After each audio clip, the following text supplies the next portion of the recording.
In this video, I'll show you how to fix WhatsApp call not ringing on iPhone. But before that, if you're new to this channel, please give it a thumbs up and subscribe to my channel because this really helps me out.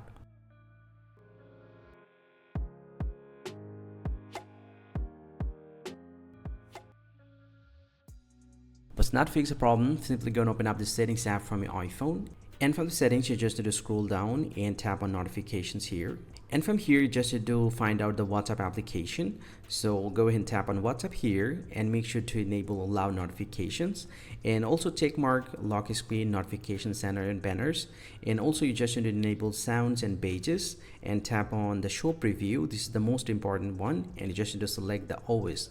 And then last thing that you need to do is just get back to the main settings of your iPhone and then go to the general and then scroll down and tap on background app refresh. Tap background app refresh and make sure to enable the Wi-Fi and cellular data. And once you do that, most likely your problem is going to be solved. Hope you find this very helpful, guys. If you do, please drop a like and subscribe to this channel. See you guys around, and thank you very much for watching.